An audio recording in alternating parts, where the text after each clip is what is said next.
마음에 드십니까?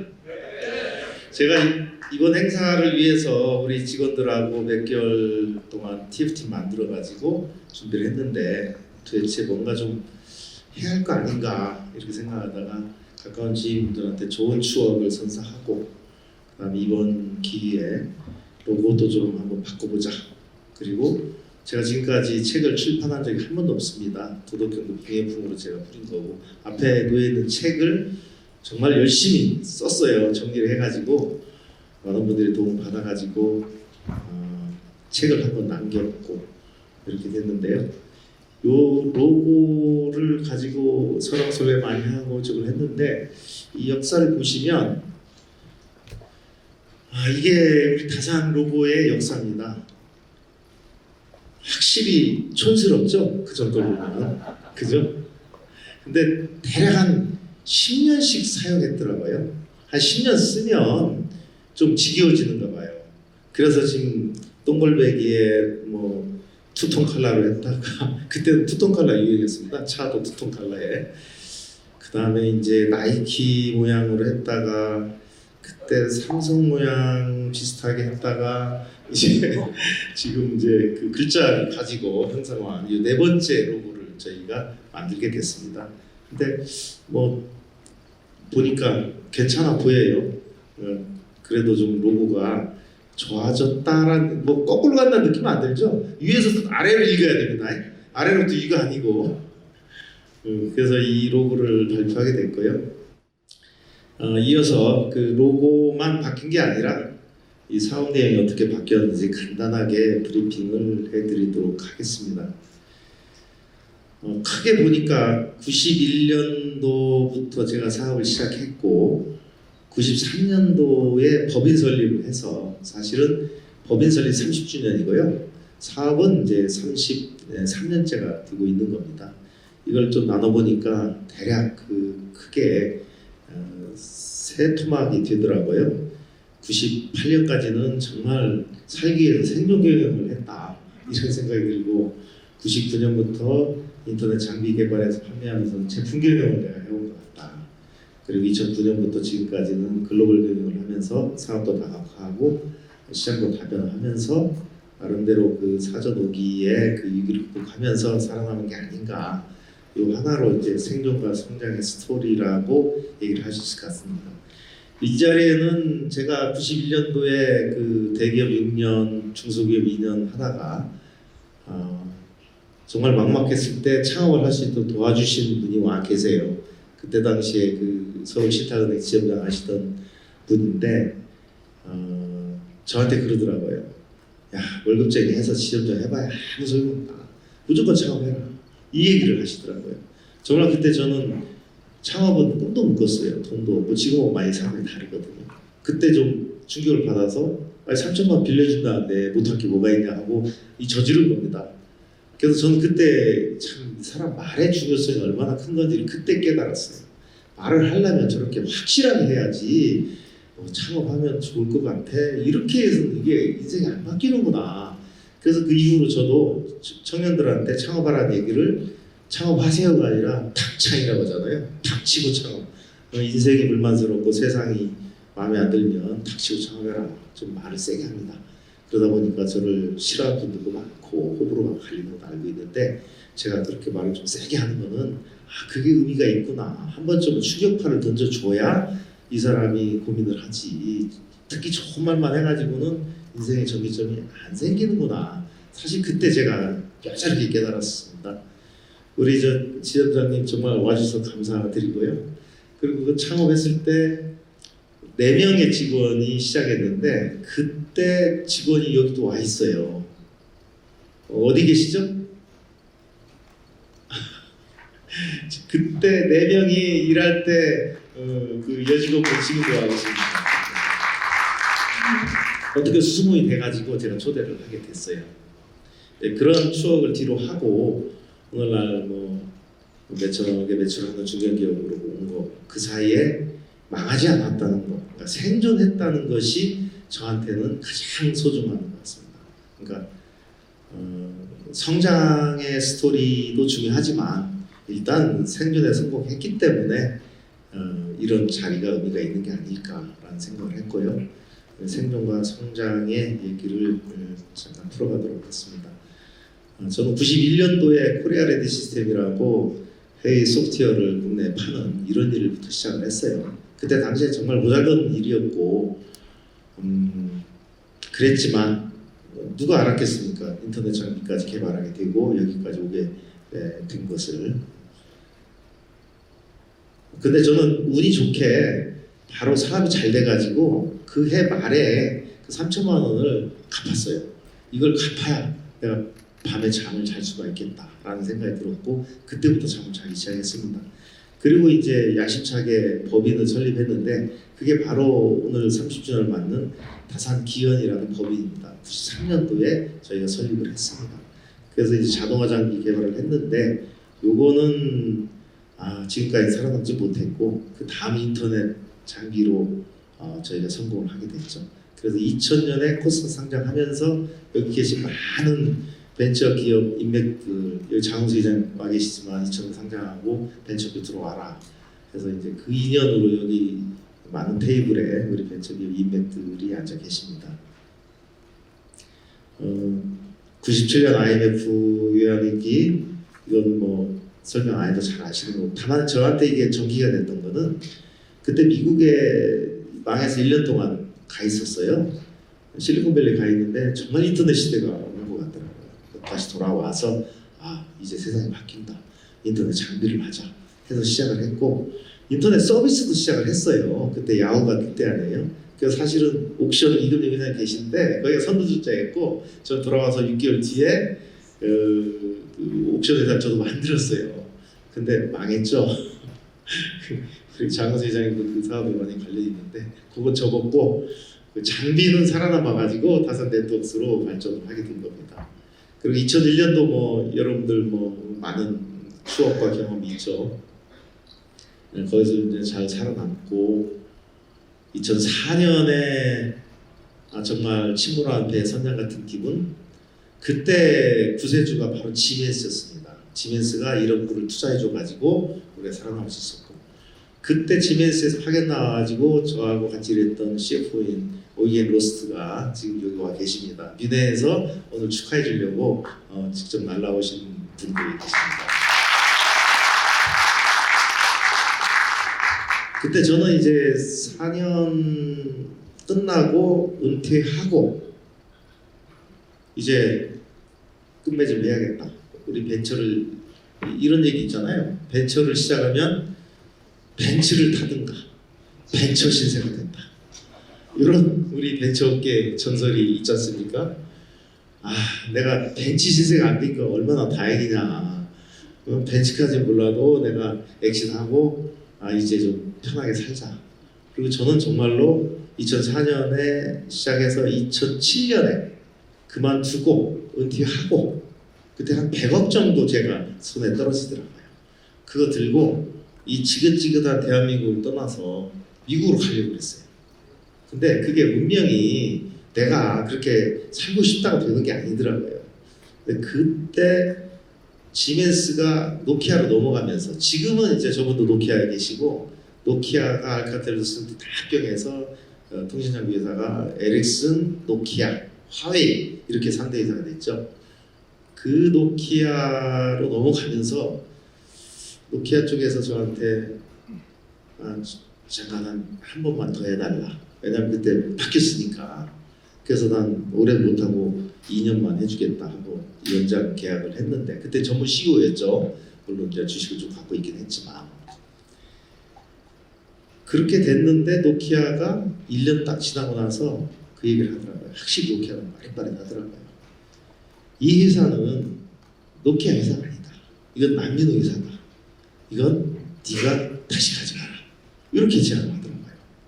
그래서 그 제안을 2008년 3월에 받았는데 정말 인간적 고민을 많이 했습니다.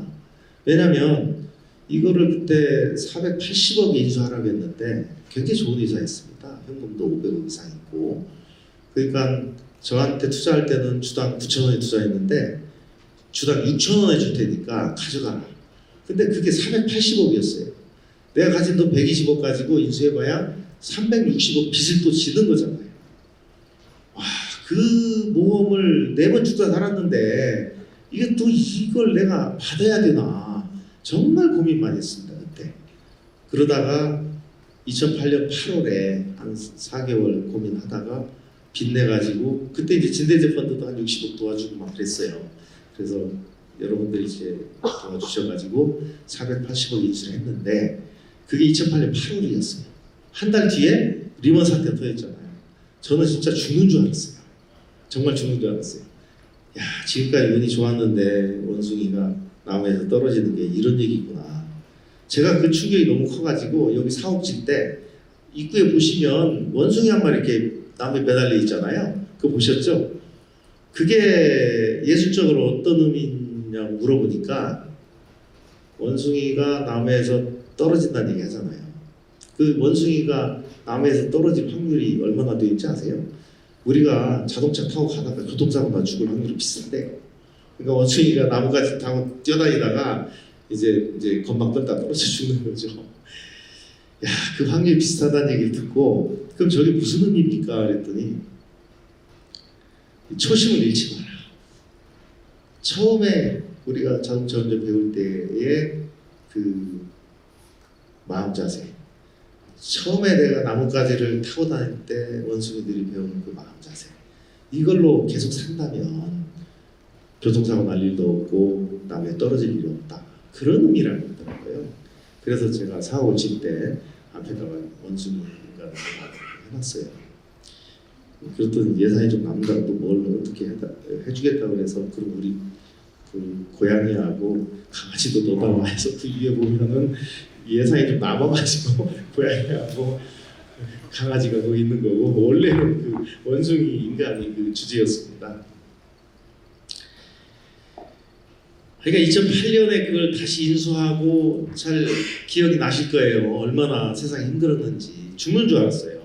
근데 그거를 잘 극복을 하고 2009년, 10년에 다시 살아나죠. 그때 이제 일본의 소프트뱅크를 어떻게 해적을 해서 처음으로 거의 2천억 가까이 매출하고 이익을 240억 내고 정말 살아남으니까 살아남은 자의 행복 이 느낌이 2010년에 왔어요. 2010년에 이걸 극복하고 2011년에 이 판교 다산 타워를 짓고 그 전에는 여기 와 계신 그 휴맥스 변대기자님 빌딩에 저희가 한 5년 있었습니다. 있다가 여기 나오면서 지어가지고 입주를 한 거죠. 그리고 이제 제가 살아나고 나서 생각을 해봤어요. 아니 3, 4년에 한 번씩 죽다 사는데 어떻게 이렇게 사업을 하냐? 어떻게 해야 내가 살아남을 수 있을까? 좀 편하게 살까? 그 고민을 2010년 이후에 처음으로 해봤어요. 그러니까 여러분들도 지금 사업하시는 분들 많이 계시지만 내가 이게 첫 발을 디딘 거 가지고 막 주구장창 하잖아요. 아이템 바꿀 생각도 없고 한 우물을 파야 한다, 선택과 집중을 해야 한다, 그런 얘기들이 뇌에 박혀가지고 그것만 계속 하잖아요. 저 네트워크 장비만 계속 했어요. 그러다 보니까 이 한업종에서 어떤 사이클이라는 게 있잖아요. 3, 4년에 한 번씩 이게 오는데 어떻게 이거를 내가 모면할까? 진짜 고민 많이 했어요. 그러니까 사업하고 나서 거의 20년 만에 처음으로 내가 하는 사업의 본질이 뭐냐? 내가 어떻게 사업을 해야 하는 거냐? 이거를 정말로 우둔하게도 사업을 시작한 20년 만에 이 고민을 처음 한 겁니다. 그러나 내가 내린 결론은 사업을 다각화하고 시장을 다변화하는 것밖에 답이 없다. 펼쳐야 된다. 왜 우리가 대기업 비난할 때 문어발 경영이라고 욕하잖아요. 야, 과연 그게 욕할 일인가? 그거는 어쩌면 한국 같은 작은 시장에서 생존을 위한 최적의 교육 방식이 아닐까? 이런 생각이 들더라고요. 그러니까 이게 남욕하기 전에 내가 우선 살아야 된다 이런 생각을 하면서 저도 사업 다각화를 적극적으로 해나가고 시장 다변화를 하게 됐습니다. 그래서 지금은 M&A도 하고 스타트업도 하고 해서 신사업도 진출하고 지금 다산은 네트워크 계열이 3개사 제조업 계열이 4개사, 이 제조업 4개에는 자동차 부품도 있고 기능성 테이프도 있고 프렌트도 있고 소형 제품, 반도체 장비도 있고요. 제조는 이제 5개 분야를 현재 하고 있고요. 그걸 다 합치면 한 8천억 정도 합니다. 그리고 스타트업도 10개를 키우고 있어요. 총 17개의 계열사를 거느리고 제 생각대로 2010년 이후에 큰 위기는 없었습니다. 그러니까 이전에 네버드 위기 같은 그런 거의 망할 뻔한 그런 위기는 그 이후에는 없었던 것 같아요. 생각해 보니까 그때 생각을 잘한 것 같아요. 아 역시 다각화하고 다변화해야. 근데 이제 다각화하고 다변화한 뒤에 이제 선택과 집중을 다시 해야 할 생각은 할 수가 있겠죠. 근데 아직 그 정도까지는 제가 성장을 못한 것 같고요. 지금은 사업을 다각화하고 다변화하는 것이 가장 그때 그 순간에 그 생각을 잘해서 내가 지금까지 살아남은 게 아닌가, 생존한 게 아닌가, 이런 생각을 하게 됐습니다. 그리고 이제 다산 네트워크스 본체는 그러니까 지금 다산 네트워크스는 본사가 미국에 있습니다. 나스닥 회사입니다. 달라스에 본사가 있고요. 저는 지금 거기 경영에 관여하진 않고 이사의 의장으로 하고 있습니다. 미국의 찰리라는 친구가 이제 CEO를 하고 있고 어떻게 그런 이걸로 합병을 하게 됐냐? 나스닥 회사가 저한테 와가지고 합병을 하자 이런 제안을 했어요. 그러니까 돈 주고 산 건 아니고 우리 회사를 물적 분할을 했습니다. 위아래로. 그래서 지주회사가 남고 사업회사를 나스닥 회사의 자회사로 넘기면서 지금 58%를 가져온 거죠. 그래서 현재 다산 네트워크스는 지주회사입니다. 58%를 쥐고 있고 나스닥에서 자금조달하면서 지금 38%까지 주로 있습니다만은 대주주 회사로 경영을 하고 있고요. 그 다음에 한국에 있는 그 사업회사는 미국 나스닥 본사의 계열사로 되어 있는 거죠. 그렇게 해가지고 지금 네트워크 장비 사업을 하고 있고 대략 한 4천억 불 정도 매출하는 미국에서는 넘버 3입니다. 캘릭스, 에드트란, 그다음 DGS 우리가 이제 세 번째 정도 회사인데 아직도 통신 장비는 레드오션입니다. 화웨이를 좀 억제를 해서 상황이 좀 좋아지긴 했지만 아직도 통신 장비 시장은 지금도 정말 니전 투구를 계속 하고 있습니다. 그리고 이제 그 지주회사가 그런다 손가락을 뺄 수 없으니까 새로운 사업들을 준비를 많이 하고 있었는데요. 지금은 이제 물류, 로지스틱스 쪽으로 진출해서 거의 150억 가까이도 하고 있고 네트워크 전장으로 이제 확장을 하고 있는데요. 저는 이렇게 생각합니다. 다산 네트워크스가 한국 인터넷 역사에 나름대로 족적을 남겼는데 그거는 이제 국산 인터넷 장비를 개발함으로써 우리 통신사들이 값싸게 많이 설치를 해서 우리 인터넷 속도가 빨라졌다. 그 1등 공신이 다산이 아니겠나라고 자부심을 갖고 있습니다. 근데 인터넷 역사를 보면 처음에 사무실을 연결했잖아요. 여러분들 한번 기억을 해보시면 사무실에 인터넷 되니까 이메일 쓰고 월드와이드 웹을 쓰면서 사무실에 그 효율성이 엄청나게 증가했잖아요. 그게 저는 그 인터넷 웨이브의 첫 물결을 보고요. 두 번째는 이제 집에서 인터넷 쓰기 시작했잖아요. 얼마나 편리해졌습니까? 물론 이제 애들이 게임하는 데 많이 쓰긴 했지만 두 번째 인터넷의 물결은 홈이었다 이렇게 생각을 하고 세 번째는 여러분들 스마트폰이 인터넷 연결돼 있잖아요. 이것이 우리 삶을 얼마나 많이 바꿨습니까? 저는 세 번째 인터넷의 물결은 스마트폰이라고 해요. 그러면 네 번째 인터넷은 뭘까? 뭐일 것 같습니까, 여러분들? 자동차입니다.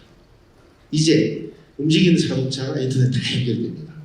그리고 자동차 안에도 네트워크가 IP 네트워크로 바뀌고 있어요. 지금 우리가 그걸 개발하고 있습니다.